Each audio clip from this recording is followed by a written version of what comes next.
Hello and welcome to Unparliamentary Language, a podcast that says, you can drive Mr. Cummings all the way to Durham, but does your mother know that you're out? The answer is yes, she does. She's in neighbouring houses on your parents' farm.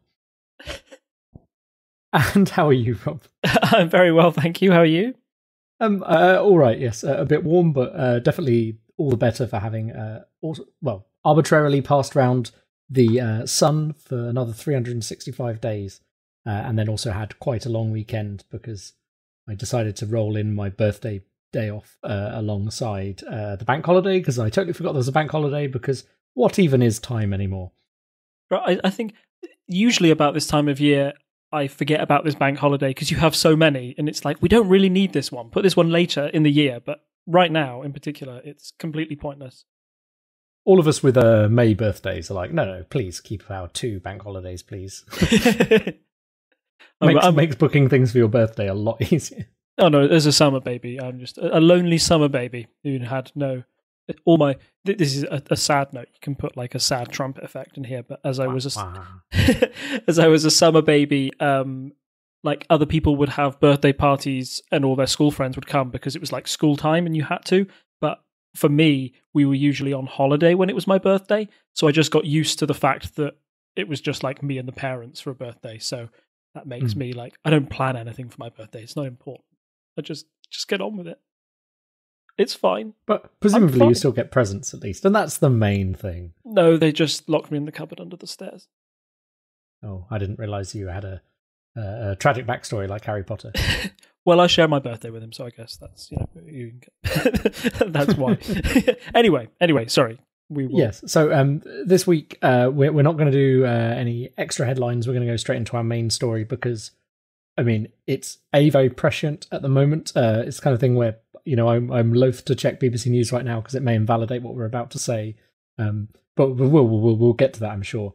Following the ongoing trend of the media completely misunderstanding that Watergate was the name of the hotel and therefore you should try and name it after a location, we have possibly the worst name for a scandal ever. Cumgate. Do you want to tell us more about that, Rob? Yes, before anybody else gets the wrong idea. So, Cumgate, I don't like saying it. It's horrible. No, it sounds worse. I don't know how it could be improved. Dominic Gate. Yes. Yeah. Yeah. You must have been living in a cave to, not get some of this story, but it is it's the big one that's broken, that Dominic Cummings, one of the senior advisors to Prime Minister Boris Johnson, broke lockdown while he was possibly had coronavirus, or pretty much did. The story emerged on Thursday night that Mr. Cummings broke lockdown to stay up at his parents' property in Durham.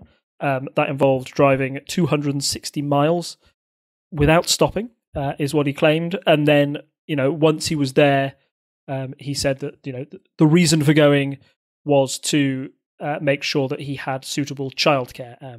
Him and his wife were both struck down with the virus, and he thought that the best place to look after the child was on his parents' farm because his nieces were living there who were about 18, and he thought it was suitable that if both Dominic and his wife were incapacitated with the virus, that one of the nieces could look after their son if need be. When this story broke on Thursday, I think it's fair to say everybody's a bit shocked because the headline, somebody, the government senior advisor, somebody who's responsible for the stay-at-home message, breaking that message to drive 260 miles, which is something that people had explicitly told not to do. People weren't told to go to second homes under any circumstance, or at least that's what we all believed at the time, kind of struck a nerve with a lot of people. And it's one of these stories that I think is a really good case study of how momentum builds throughout time and how public pressure affects the press, and then how that press coverage gets turned into real pressure on the government. Because, at first, I don't know about you, but this was a small story on my Twitter timeline. I didn't think much about it. It seemed like quite what you'd call a Westminster bubble story. One where it's like, oh, the politicos might care about this, but I'm not quite sure if anybody outside of the wider political world even knows who Dominic Cummings is and why that's important. It definitely didn't ping upon my radar earlier on, but also I was enjoying.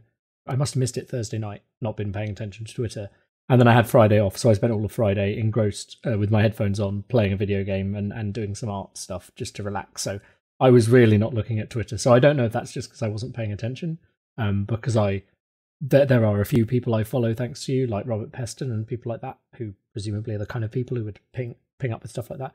I don't know if Laura Kuhnsberg posted about it at that time, but yeah, definitely the impression I get from listening to the coronavirus podcast and from reading like the BBC website, it seems like everyone kind of thought on Thursday, this is inside baseball, no one really cares, and just moved on, and that seems to have been misjudged by the government. Yeah, totally. It's the maybe one of the big mistakes in this whole case is that the government just let it sort of settle and didn't do anything to respond to it. Cummings didn't come out and say anything against it. I think there were a couple of sources within Downing Street, which most people know at the moment means Dominic Cummings, but he doesn't say. Sources within Downing Street say this story is false, essentially. And there were a couple of reports that Durham police had got involved, and Number 10 Downing Street failed to say either way if that was true. By the time we get to Saturday, the story is now reaching most of the front pages, and it's getting clear that this story is not one that's going away. Before I go into the big details of, how everything unfolded, I think there's a big reason why this story in particular has touched so many people, and that's because it's something everybody in the country is affected by what's going on, and everybody took that government advice, looked at Matt Hancock saying this is an instruction, it's not a suggestion.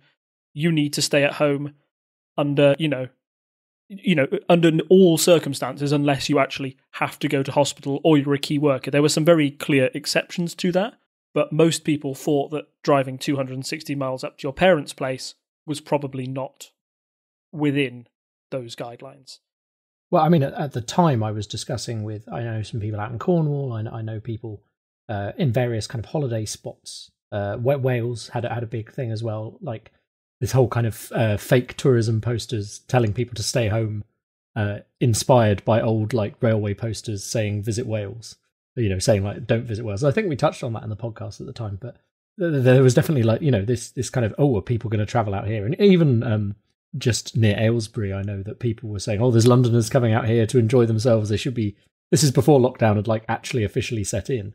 So I think everyone was kind of hyper aware of the fact that traveling halfway across the country without a good reason was a very bad idea. Totally, and everybody's kind of everybody's in the same boat. Everybody's made the same sacrifice to stay at home.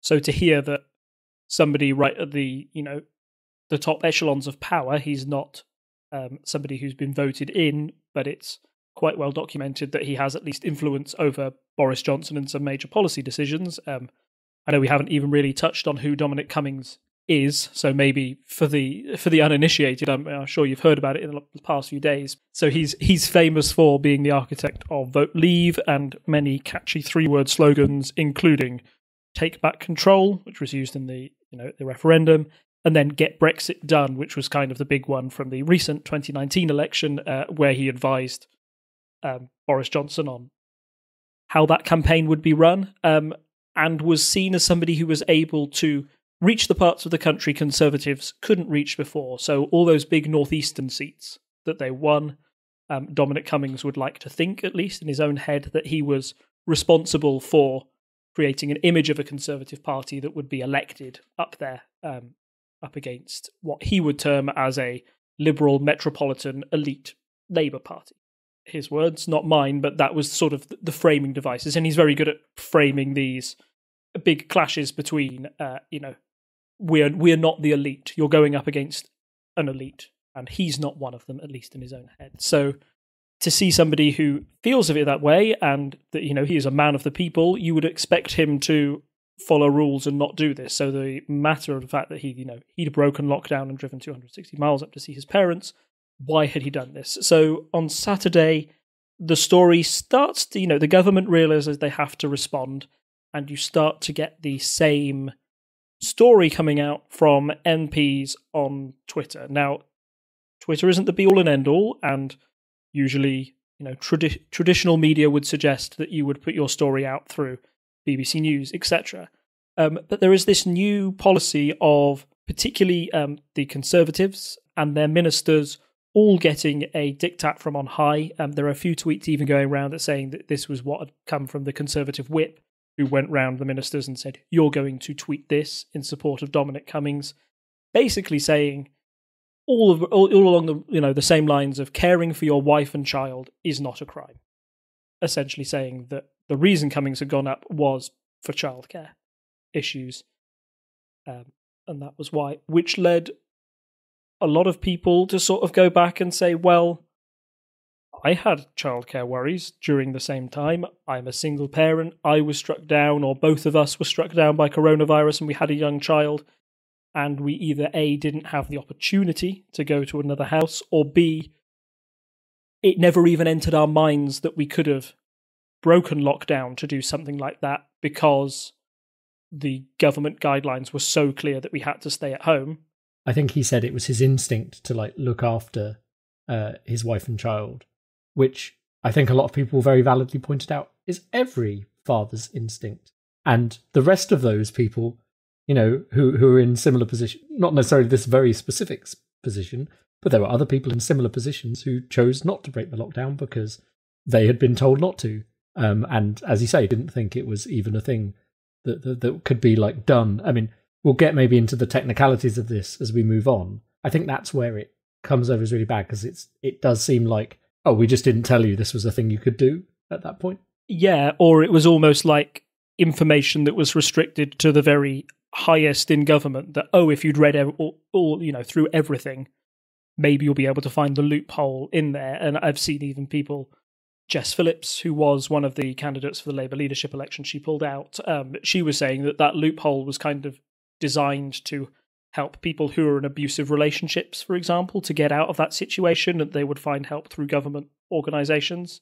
It wasn't really designed so you could do a jolly up to your second house or jolly up to your parents' home 260 miles away.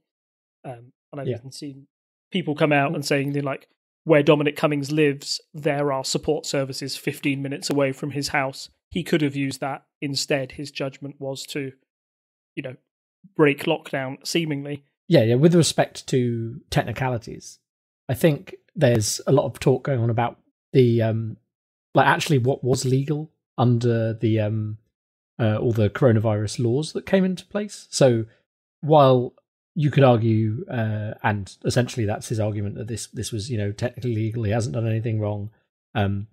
There's a difference between what is technically following the letter of the law and the spirit of the law, and also public opinion here is definitely turned against him. So it's kind of irrelevant if it was legal or not. He may not get arrested over what he's done, but definitely puts the government on the spot having to deal with this. And we're going to go into that in further detail. Yeah. But kind of my metaphor I came up for this is it's a bit like that annoying rules lawyer character you get playing certain board games or video games, or, well, maybe not video games, like role-playing games, who it is all well and good telling you, you can't do that, you can't do this because rule A, rule B. But then when it's their turn, I've got rule C, which allows me to ignore that because of this loophole. And I think that's very much the impression a lot of people have got, kind of one rule for us and one rule for them. Yeah, totally. And that's where that was the position that we were in on Saturday, thinking that there had been this one trip up from London to Durham and then back again, but presumably when he was better. So to move the story on a bit, you have Grant Shapps, the Transport Secretary, does the daily briefing. Now, the daily briefing was kind of designed to be something that informed the public and kept them aware of the latest steps on, where we are in the coronavirus timeline. However, Grant Shapps really did seem out of his depth here, as all of his previous announcements that people shouldn't use public transport, etc., were kind of overshadowed by every media question being about Dominic Cummings, what he thought about the situation, blah, blah, blah. So you've already got this cranking up of the government realising how serious it is and that they should respond. Then, overnight, you get details of a second visit to Barnard Castle that have yet to be, that at that time had yet to be corroborated by either 10 Downing Street or Mr. Cummings himself. But it added fuel to the fire. All these ministers who come out in support and saying, this is a childcare issue. How is that second journey a childcare issue when it seemed to many like a fun day out to Barnard Castle and back? So I think, again, that's the more fuel on the fire that makes people go, whoa, this guy is really overstepping the mark. Because I think that first point, that trip up, I could see it argued that first trip up, for various reasons, I know you've said that there are the places nearby within 15 minutes where his children could have been cared for or things along those lines. But I think you could understand an argument for that first trip. And I understand it would also cause a political uproar. But I think that first trip is the bit where you could see people who are more like, might be more on Cummings' side initially, could say, oh yeah, I can see that. And you can argue about whether there's mental gymnastics going on to align that position with how the government has presented things. But I could understand people trying to say, oh, it was one trip, it was for an emergency, that kind of argument. That second trip just blows all of that out of the water as far as I'm concerned. Yeah, precisely. And this is where you start to see prominent backbenchers coming out saying, no, he's got to resign. The storyline is now all about Dominic Cummings and particularly that second visit. And I've seen these things a few times in my years and years of looking at, political stories. Usually this is the point where the minister, in most cases, is summoned to Downing Street. They're in there for an hour, and after an hour, the Prime Minister is announcing that they've had to sack said minister. So when things were going on Sunday and they said Dominic Cummings has been summoned, I thought, oh, this sounds like it's the end of it. Yeah, that's definitely how it appeared, because, as you say, story was kind of small on Thursday, picking up a bit on Friday when I wasn't really paying any attention.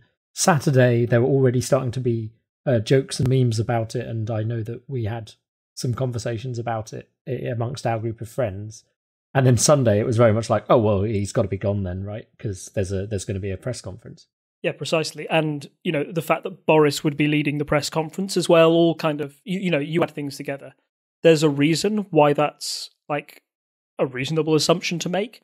It's because that's the easiest way for the government to get rid of this crisis. There had already been examples of two people previously who had broken lockdown rules, one in Scotland and one of the chief medical advisors. He's the one who went out to visit a lover, allegedly, and came out. And both of those had resigned pretty quickly off their own back. Yeah. The problem with Cummings is he's slightly a different political beast in the fact that I don't think there was any way on this earth that he would be resigning. He is not a man who resigns. You either have the guts to fire him or you put up with him. So they were in that meeting for 2 hours. 2 hours turned into 3 hours. Then you had the press conference with Boris Johnson, who announced in that press conference is that schools would start to go back on June the 1st. I mention that because, personally, I think that was a big effort by the government to try and move the story away from Cummings and onto something that previously, before this story had broken, had been the hot button issue. Before all this stuff happened, this episode probably would have been about the row that's been happening on the front pages, about whether it's suitable for, whether it's the right time to send your children back to school. And there had been a huge row on, particularly in the right-wing press, the Daily Mail, for example, saying that, you should send children back to school and that the teachers' unions who are stopping teachers from being heroes, that was in their words, that they were the enemy, that the teachers' unions were the enemy, even though that may have been undermined somewhat by the British Medical Association also coming out and saying it was too early to reopen schools. But that might be by the by at this time. That sort of effort to say, yes, schools are going back on June 1st, I think they hoped would spark this new debate and we'd be back to the schools problem and we'd forget about Cummings. That was quite the opposite, and nearly all the questions from journalists afterwards revolved around Cummings, why Boris Johnson hadn't fired him. And yeah, it was, in my opinion, one of the worst press conferences I'd seen up to that point. There's another one coming up that we'll talk about, but yes, I was going to say that one somewhat makes up for it. But yeah, I mean, it was like you say, you kind of built up. It's Boris coming out. That doesn't happen so often with these at the moment, especially since he was ill and recovered. I mean, we've kind of had like him being better, and then there's been like one or two, I think, since then. I've not been watching every single one of them. But it's generally he's sending out lower ministers at this point, because it's not like every day you need to hear from the Prime Minister. So yeah, that makes it stand out. So basically Boris comes out and is defending Dominic Cummings, which is not at all, as you say, like people who watch, all the political pundits, people who watch politics closely were expecting this to be a firing. And then here comes Boris using a lot of his own personal political capital to defend someone who is now in the eye of the press and the nation has done a bad thing. Yeah. And his reasoning didn't seem to make much sense at the time. And what I mean by that is that he kind of said, oh, I've spoken to Dominic and I believe Dominic. And I don't care what you've got to say. That's why I'm sticking by him. Which seemed to really misread the mood of the room, the journalists, and perhaps the entire country about how people felt. And even more, that journalists were pressing him saying, don't you think this undermines your stay-at-home message or what you did before? Doesn't it undo all your good work? Boris Johnson's just kind of up there going, no, he acted reasonably and legally. And then when people tried to follow up with questions about Barnard Castle in the second trip, the Prime Minister refused to answer any questions on that. He just deflected and moved on. Just to clarify there, was Barnard Castle known to be... Was it rumour at that point, or was it 100% known that Cummings had gone there and done that when he was dodging those questions? It was rumour in the sense of that the government had failed to clarify whether he'd been there or not. Cummings hadn't said it or not, but people had started to report on it, doing it that way, but nobody had corroborated that. So that's something where Boris Johnson said in his own statement back, he said that some of the things that have been reported in the media are false, but didn't stress what was false. So is it possible that that was false or not? The fact that he was refusing to answer those questions only led to more questions. And that's the big problem that the government had throughout this entire crisis, is that their refusal to answer things only led to more curiosity and people wanting to drill deeper into the reasons, which is why I think you have the next stage, which is Cummings having to say, look, I'll come out and give my side of the story. So Boris kind of has that awful press conference, and the response on that, at least on, I'm saying on Twitter, but, Twitter is particularly useful for these type of events. You have, breaking news and people of, great importance being able to give their side of the story or what they think of it. I think most notably you had sort of like bishops saying that, they believed Cummings had acted in a morally wrong way that had undermined the guidance. From a scientific standpoint, you had people who said they were members of the SAGE group. That's a group that advises the government on that stay-at-home message, and they felt that all their hard work had been undone by a prime minister essentially trying to defend one man. And then when by the time we get to Sunday morning, you get the papers going in for them. And, you get your usual suspects, as in The Guardian and The Mirror, the ones who had initially broken the story, saying that they felt the conference was, particularly misjudged. But more importantly, you have the Mail on Sunday with a particularly scathing editorial on their front page. So this is the Daily Mail. Headline is, "What planet are they on?" So you don't expect the Daily Mail to suddenly turn on the Conservatives like that very often. And do you want to just read the Daily Mail comment? I don't know if you can zoom in, but that's an editorial comment. But I think the Daily Mail comment before linking to more on that article is, "In the clearest way, Dominic Cummings has violated the spirit and letter of the lockdown. In doing so, he has given every selfish person a license to play fast and loose with public health. Boris Johnson says he totally gets how the public feel about this. Clearly, he totally doesn't. Neither man has displayed a scintilla of contrition for this breach of trust. Do they think we're all fools?" For the good of the government and the nation, Mr. Cummings must resign or the Prime Minister must sack him. No ifs, no buts. Yeah, I mean, that's stern words from the Mail.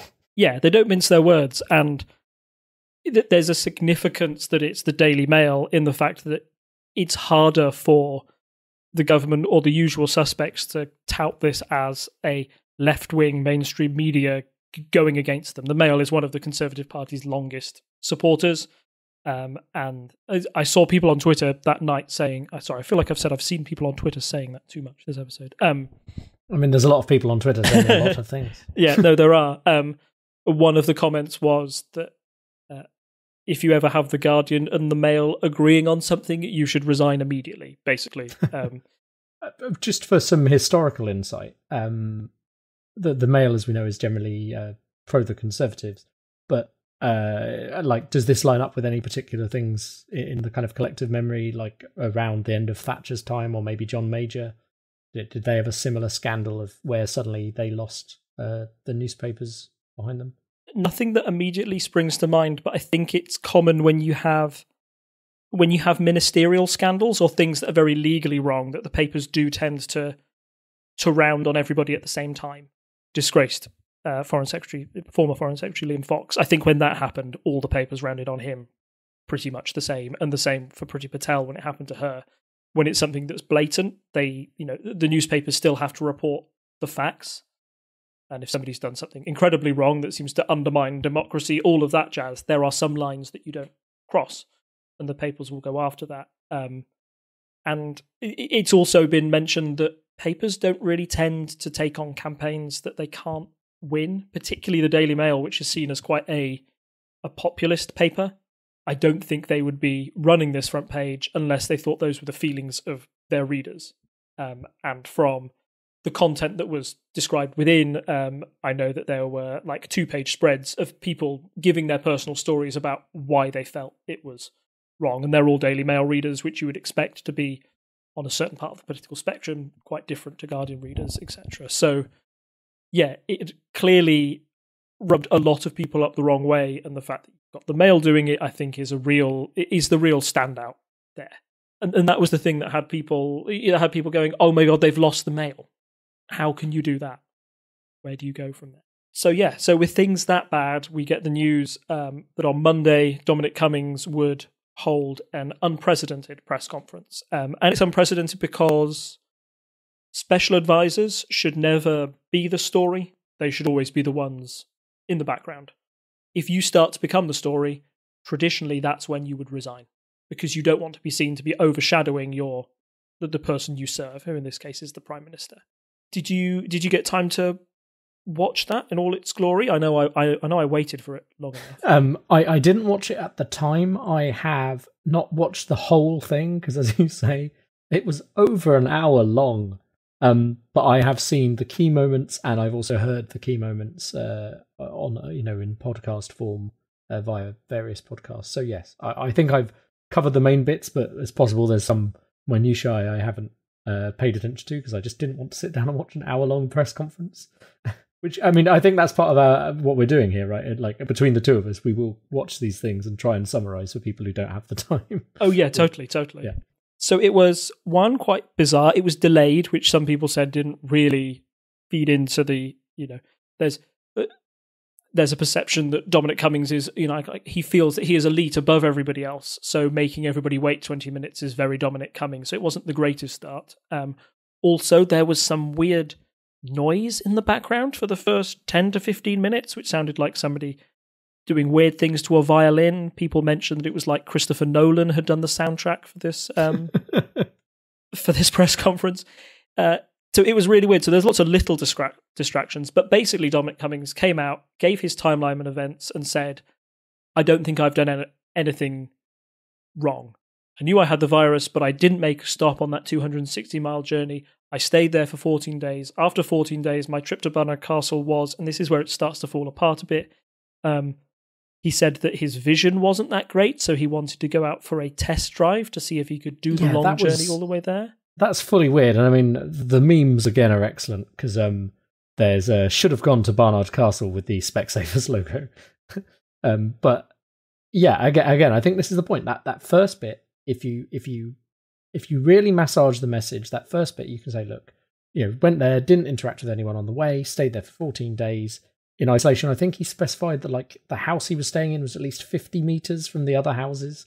I mean, I don't know how big this estate is, but it's probably like, like a large farm or something by the sounds of it, with several buildings. So yeah, I think you could convince people. It's still going to be a tough ask, but I think you could explain to people that bit. And then this bit was just bizarre, where he's talking about, I wasn't sure I could drive home 260 miles because my eyesight had gone funny because I'd had coronavirus, which, may well have been a symptom he saw, but you don't go, I can barely see, I'm going to go drive somewhere. I think the joke we saw just before we started this conversation was a policeman pulling someone over saying, I'm sorry, sir, you appear to be drunk. Oh, well, I just wanted to see if I could drive while drunk. Like, that argument doesn't hold any water as far as I can see. Yeah, precisely. And the fact that he drove with poor eyesight with his wife and child in the car suggests maybe that, if your childcare was your ultimate concern, why would you drive when you couldn't see? Yeah, exactly. Other people say... well, not hypocritical, that's the wrong word. It's very contradictory to itself. Yes, yeah, precisely. And other people kind of saying, like, why didn't your wife drive? Is she capable of driving? And people have said from Spectator articles that she's written, it shows that she clearly is. That was another sort of side point to this whole thing. Both of them had written articles as part of the Spectator about their experiences with coronavirus. Oh, their life in lockdown. And neither of them had mentioned that they were in Durham at the time of writing, which some people saw as slightly duplicitous. This is obviously something that they wished to hide. If you've got nothing to... Other people were saying, if you've got nothing to hide, well, why didn't you tell the Prime Minister of it? That's something that Cummings also said, that he felt he didn't have time and he didn't feel it was something to bother the Prime Minister with, essentially, because the Prime Minister's time was very precious, and it was a time where the Prime Minister himself was suffering from coronavirus. He did mention that he mentioned it to the Prime Minister when they were on the road to recovery, but neither of them remember that conversation, which again is another one of those red flags of, did it actually happen? The frustrating thing about the Barnard Castle eye test thing is that was something that's only really come up after the fact. As I was watching the press conference, none of the journalists picked up on it. The big thing that they wanted to do, or the message at the time, was A, did Mr. Cummings feel any regret over his actions? And B, did he feel that he had undermined an important public health message, one that he had had a part in writing? And the answer to both of those questions from Dominic Cummings was, no, I'm not going to apologise, and no, I don't think I've undermined it, which was kind of met with, an incredulous reaction from the media reporters there, quite justly. I've never seen Laura Kuenssberg so angry at somebody. She basically said, do you want to apologise? And he said no, and then she said, no, but this is the reason why you should apologise. Do you want to do it again? And he said no, and she just kind of stormed off. She said, no, fine, I've got nothing more to say to you. Yeah. And the fact that I saw on BBC News later that, essentially the headline was something along the lines of Cummings refuses to apologise, that'll be the next thing that I think is sticking in everybody's, minds, that this man is unrepentant. Now, clearly you could argue that he feels that he's done nothing wrong, and that is the side of the story that the government is taking. The government said, if he's done nothing legally wrong, why should he apologise? But for everybody else, there's a much more human side and, the spirit of the law and other things around it, which he doesn't seem to want to recognise, or he won't apologise because he fears if he does, then he'll be forced to resign. It's a really odd scenario, but I don't think that it did a lot to... I think that no regret part was the bit that really was the underlying thing that I came out of that press conference with. That was what the takeaway will be for a lot of people. I think just to add on at the end there, that point about him saying, oh, well, he doesn't think he's done anything wrong. And again, this is maybe like technically correct as the best kind of correct. But, if you're always being technically correct in arguments with your partner, you're probably not going to keep that partner for very long. Like, this is a thing we've all dealt with in real life, in real situations where, being right all the time is not a thing that keeps you friends. Even if, as described, if that technically is fine, A lot of people didn't know it was fine, as we said, and it's that kind of political impression. It's the fact that people have turned on him because they're like people are now at that point as well where, like they said last time we spoke, oh, lockdown's going to be lifted, and then it wasn't, and there was obviously some kind of change in what was being briefed because they were worried about people going out and about, and like people will be at the end of their tether with this at this point. Like people have been, a lot of people have not liked being in lockdown. I mean, I think I'd be foolish to say that everyone has loved lockdown. I'm sure there are some people who are enjoying working from home. I know I've had discussions with people who are like, oh, hopefully this will change, my work's view on working from home because we've all had to do it for a while and all that kind of stuff. But the vast majority of people, they want to go out to the pub again. They want to go see their friends and can't. And then here this comes and completely undermines all those arguments we've been following. So it doesn't matter, even if in Section 8, subparagraph C, there is some little tiny loophole that he was using because, he wrote the document or is involved in writing it. People don't care about that at this point. And, I mean, you can have no regret, but you can also apologize. I mean, it wouldn't be a very good apology, but you could at least say sorry. And yeah, the apology is something along the lines of "I'm sorry that you feel that way," which is always like the worst. Oh, apology. yeah, the worst. I mean, well, not an apology. Yeah, precisely. The other, the more like very human side of things, the one that made people really angry and was brought up by a lot of journalists at the press conferences, that particularly on that instinct point when Boris Johnson brought it forward and said, oh, he was just somebody who was acting in the best interests of his child. There were people saying that, my instinct when my father or mother got diagnosed with coronavirus and were dying alone in the hospital was to go and see them. But I couldn't because I had to obey the advice. I watched my father's funeral, through Zoom remotely. And you seem to have blown that all out of the water, that I could have done it just because it was an extraordinary trip. All of these very personal human stories of people saying, I obeyed the rules despite it being incredibly hard for me to do so because it was a time of immense personal tragedy.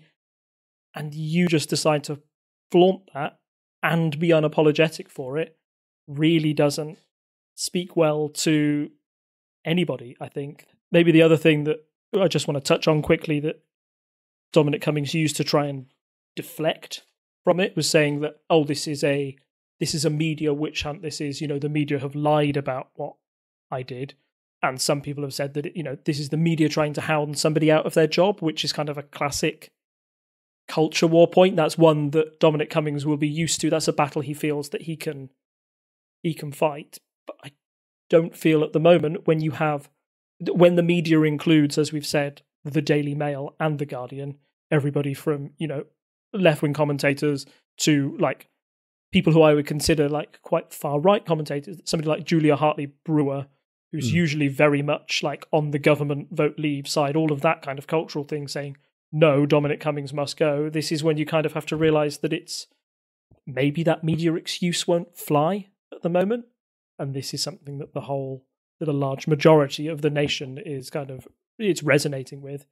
It's a wrong decision for him to stay in that position of power because essentially he said that he acted alone without the input of the PM in what he thought his best judgment was, when a lot of people didn't do that same thing. If that's how he judges how you deal with coronavirus, is this really the right man to be advising the government on what to do with their next stage of coronavirus management?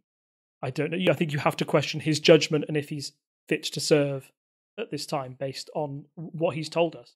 Would you want the government advisor to give suggestions to the PM if his best advice for checking your eyesight is to go for a 30-mile drive? So obviously we've touched on what he's done and all of that. We mentioned in passing that Boris went and defended him. What has this cost Boris politically? So, I mean, at the moment, it's publicly he's lost the support of about 30 Conservative MPs who've come out directly and say that they can't support Prime Minister's decision to keep him on board. As a matter of like mathematics, that won't bother Boris too much. He's got a majority of 80 in Parliament. However, it only takes 10 more people to flip, and I think behind the scenes there's a lot of people who are more furious about this, who haven't spoken out because they don't quite want to take the political damage at the moment. If Cummings does stay in power, then of course, Dominic Cummings is the man who made the decision to check out a load of pro-Remain Conservative MPs when Boris was leading that minority government. So it's clear that that section of the Conservative Party has a lot of power. But Boris Johnson can't afford to leak too many MPs, particularly those that he won in the northeast, particularly those new ones. Because if he starts to lose those, then all the gains he's made have been for nothing. Even today, he lost a junior minister who publicly resigned. Yes, I was just going to mention that. So this is Junior Minister Douglas Ross, who's quit. And I've posted an article there that can go in the show notes. But also just to update your numbers from that earlier, it's now 35 Tory MPs calling on Mr. Cummings to resign. So, yeah, that's the one kind of thing where, like, whatever number we say now could be very different tomorrow if this continues to build into a bigger crisis. A lot of them have said that has been on the back of letters being written to them from constituents. People who said, I voted Conservative at the last election, I've always voted Conservative, but on this occasion, I think, what the government has done has been entirely wrong. And if you start losing that grassroots support, that's a really big issue. Yeah, I think that's a good point before we go and discuss how this has affected polling for the government, to just take a moment to have one of our adverts for another show on the network.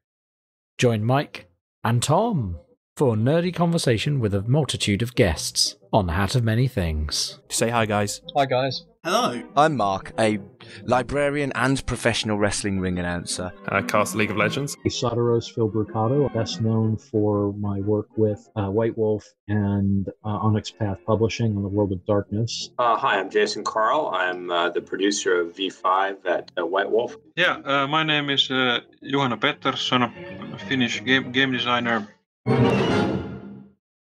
So bearing in mind the story that we've just had, our main story, this week's quick polls update, while there's not really no fear of a general election yet, so not our normal polls, and we would normally be covering the US at this point, I think it'll probably be a good idea if we take a bit of a dive into these opinion polls that have come out and looking at the approval rating Boris Johnson has and how it's been affected by this already.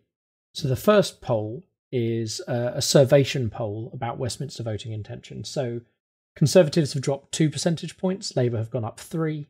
Labour got their other point off the Greens there.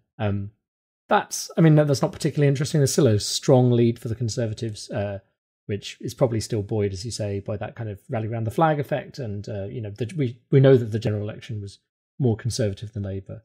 But if you then look at the leadership favourability ratings underneath, you'll see that Keir Starmer's rating has gone up to plus 16%, so he's kind of approaching the plus 18% that Boris Johnson has. Though there's a lot more don't knows amongst Keir Starmer's the people's opinion on Keir Starmer, and a lot more neutral votes. And those are just kind of general interesting polls that have come out today. The really kind of damning one is the one that was posted by comes from the Savanta group and Comres Daily Tracker. Boris Johnson's approval rating now at minus 1%. It was at 19% 4 days ago. And the overall government approval now at minus 2%, dropping 16 points in a day. Obviously, that's it's not the same as like the full-on polls, this tracker, but I'll link to the tweet and I'll link to the tracker itself. So, yeah, there's a couple of points I'd like to briefly touch on there. So, the first one, you mentioned that the Conservatives have gone slightly down in the overall polls, but are still well ahead of Labour. I'm not surprised by that. I don't think this is a time where Conservatives would jump ship to another party in particular. I don't know where they go. There's no Brexit party like there was in 2019 or a threat of UKIP. That's gone. And during a time of national crisis, like you say, they are unlikely to suddenly jump ship to another party. There's still a lot of people who voted that in 2019 and would keep there. But then as you move on to the other polls, the fact that respect for Boris Johnson is now in the minus figures, I think that's astounding. He was usually although a divisive leader, quite well liked amongst his supporters. To lose 19 points in 4 days shows that, and those exact 4 days are the unfolding of the Cummings saga, shows that the majority of people feel that, the leadership of Boris Johnson is not up to scratch. Then when you take into hand of like how the government approval rating has gone down, I think that's a reflection on his cabinet and the way they've performed. The cabinet have, as a whole, rallied round Dominic Cummings, and I think that makes everybody else go, oh no, well, I can't respect anybody there either. There's no other clear alternative like leadership candidate at this stage.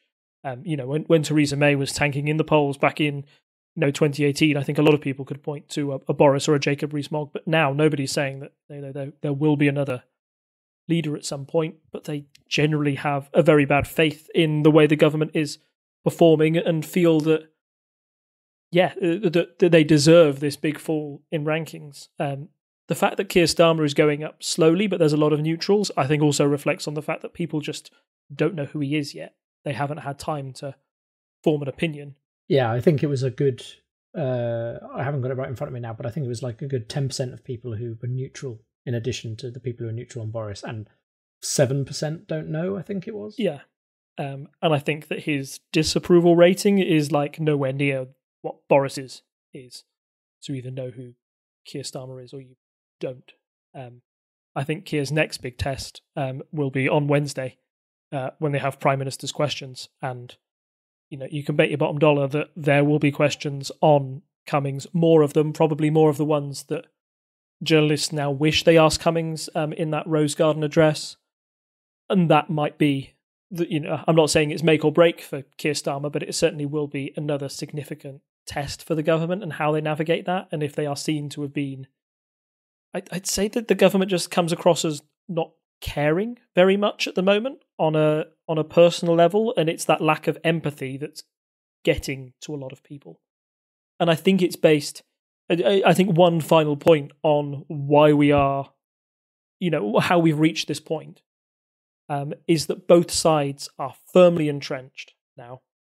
The government, Boris Johnson nailed his colours to the mast when he said, no, I'm not sacking Dominic Cummings, and then doubled down on that when Cummings came out and said everything he said.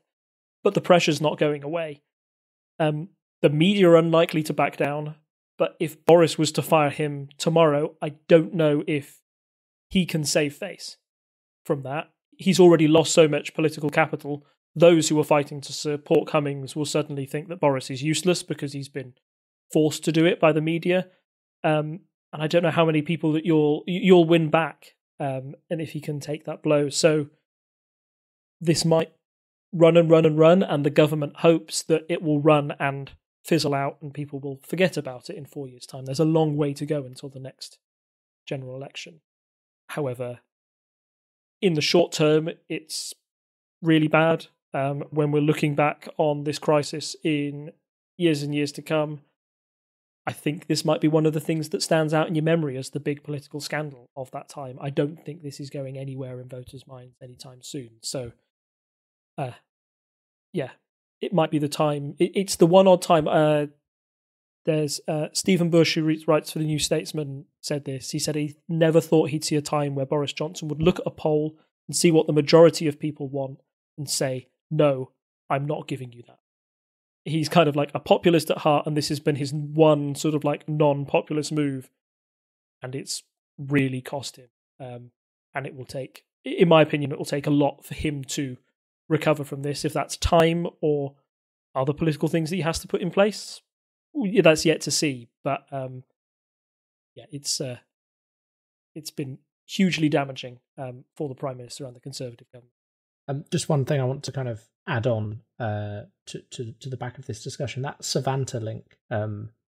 Savanta are the people who I believe own Comres, and that's where this information came about. If you look in that data, the very first chart they have is your worry about COVID-19 over time.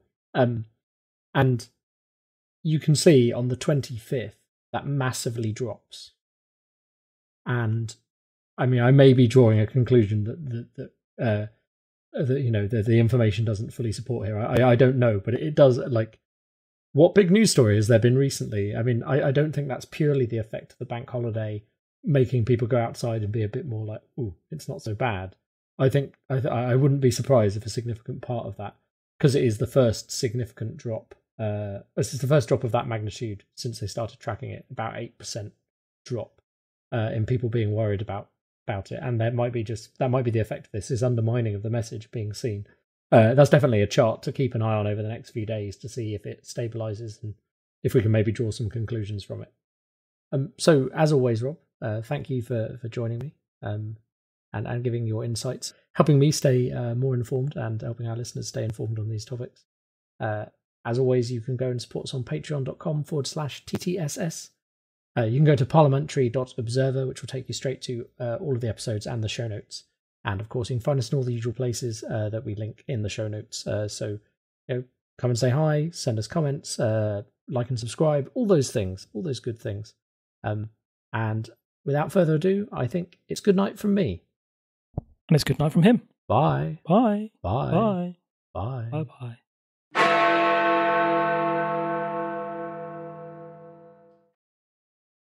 Hello and welcome to Unparliamentary Language, a podcast. Oh, this has got this has got read this. layers. I'm sorry. Oh, wait. Does your mother know? Do do do do do do do do do do. Well, you can drive up to Durham. Da da da da da da. Does your mother know that you're right? Do do do. That's the bit. Yeah.